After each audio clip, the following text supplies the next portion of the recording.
Okay, let's unpack this. If you're learning English, you've probably hit that wall. Oh, that wall. I know the one. The huge difference between, understanding written English Yeah. and then trying to decode incredibly fast natural native speech. Right. Today, that wall is coming down. That's right. Our mission here is really direct. We are diving deep into the mechanics of that lightning-fast speech to pull out the C1 level vocabulary, the grammar, and most critically, the pronunciation tricks that make it all sound so fast. And we're using source material that's actually designed for this, for advanced learners. It breaks down real clips of rapid conversation, so we're not, just teaching grammar rules. No, not at all. We're synthesizing these isolated little nuggets of fluency into tools, actionable tools you can use immediately. So this deep dive is all about that synthesis. Exactly. We've organized everything into 3 critical areas.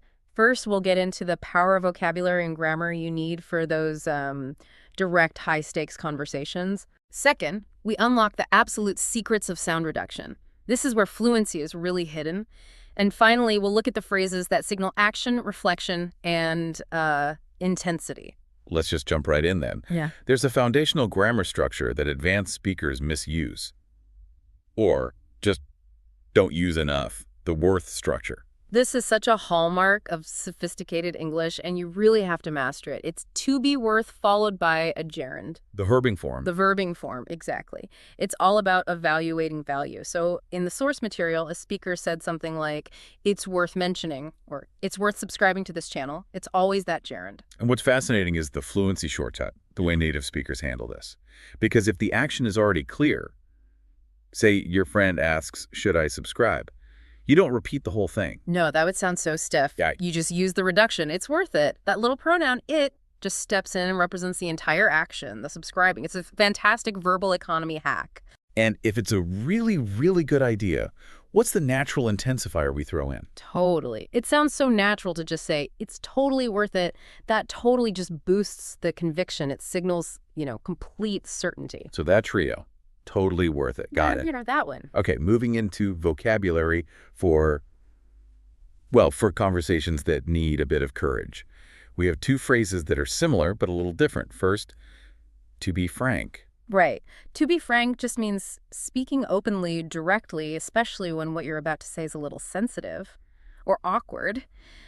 The real C1 insight is its function. It's a signal. It sets the tone. It's almost like a verbal disclaimer saying, okay, I'm about to be direct here, so be prepared. Yes. For example, to be frank, I thought your proposal missed the mark entirely. It cushions the blow a little. And you hear it intensified too, right? Yeah. The sources had speakers using pretty. Yeah. To be frank, it just slightly boosts that intensity. We're going to have to be pretty frank about the budget situation. Now, compare that with to level with someone. If frank sets the tone, to level with feels, I don't know, more like a decisive action. It does. It really does. To level with someone means you're about to share a significant, maybe surprising, or even harsh truth. You're dropping the pretense. And for fluency, we have to talk about the spoken reduction. We just don't say, I have got to level with you at native speed. Never. That got to reduces instantly to, I gotta level with you. I gotta. That gotta is mandatory for speed. And the context is usually serious. I gotta level with you. We missed the deadline. We should also touch on a great piece of informal vocab from the sources. Icky. Ah, yes. Highly informal, but you hear it all the time. Icky just means unpleasant, gross, distasteful. The key for you as an advanced learner is knowing when to use it. Right. Not in a formal report. Definitely not. But with colleagues, with friends, absolutely. The source used it to talk about uncomfortable research topics. Some of the more icky parts when studying outbreaks? Exactly. It's a quick, punchy word that conveys immediate distaste without a lot of formal explanation. Okay, so we've got the vocab, we've got the worth structure. Now we hit the heart of this deep dive, the actual mechanics of speed. Yes. We're moving from what you say to how you say it, because if you don't master reduction, you won't understand fast speech. It's that simple. It really is. The biggest barrier for C1 students isn't vocabulary, it's phonetic distortion.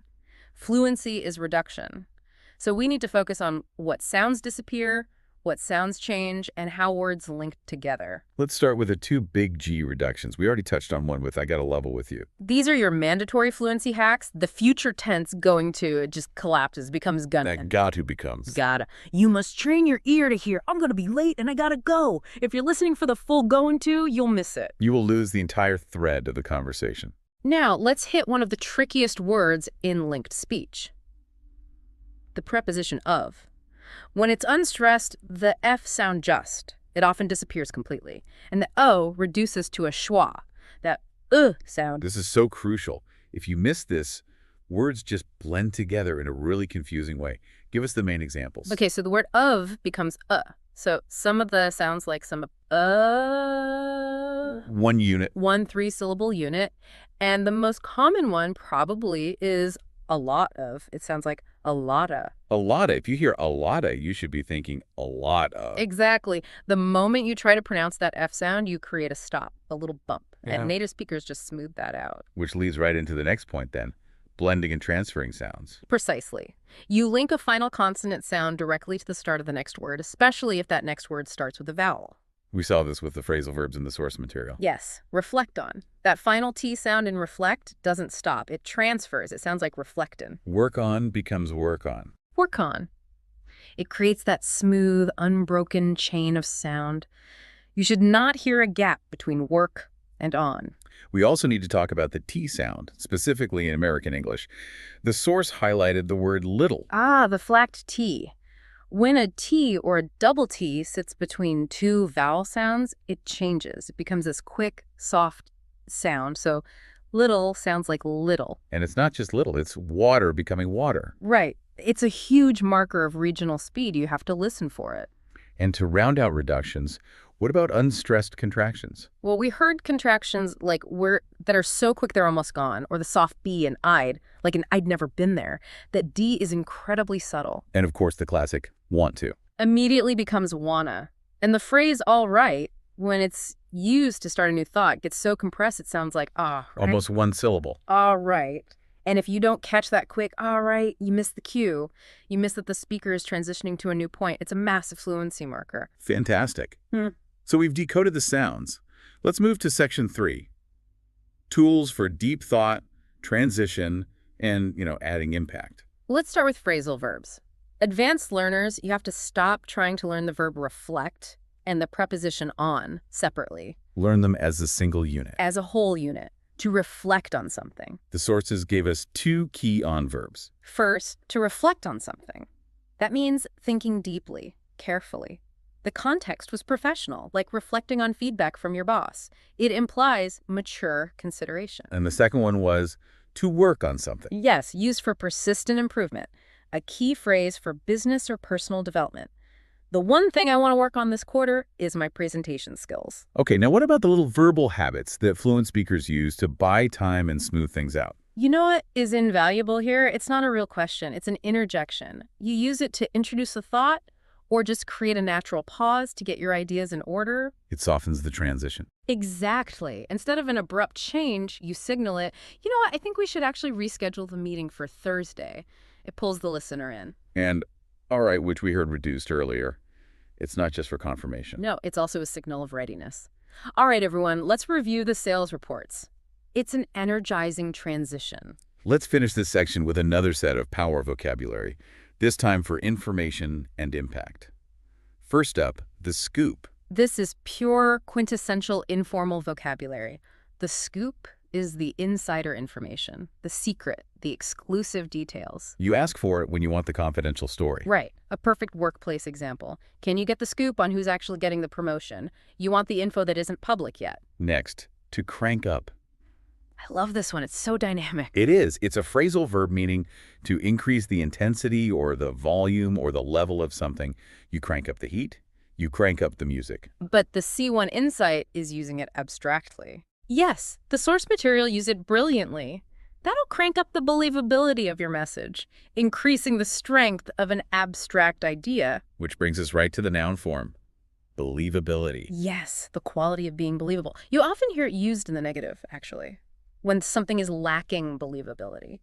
So, to be frank, The witness's story lacked believability. Exactly. Yeah. That's much stronger than just saying the story wasn't believable. And this is the real takeaway. Seeing how these pieces all merge. You don't use them in isolation. Never. You connect, to be frank, with believability, or the fact that you got to level with someone about something you had to reflect on. You use the tools together. That's true fluency. Okay, finally, let's hit those phrases that just scream readiness, the ones that signal energy and action. They cut right through any hesitation. The simplest is let's do it. Just immediate, enthusiastic. Right. A friend suggests running a marathon. You say, let's do it. But if the moment is bigger, more high stakes, the phrase is, It's go time.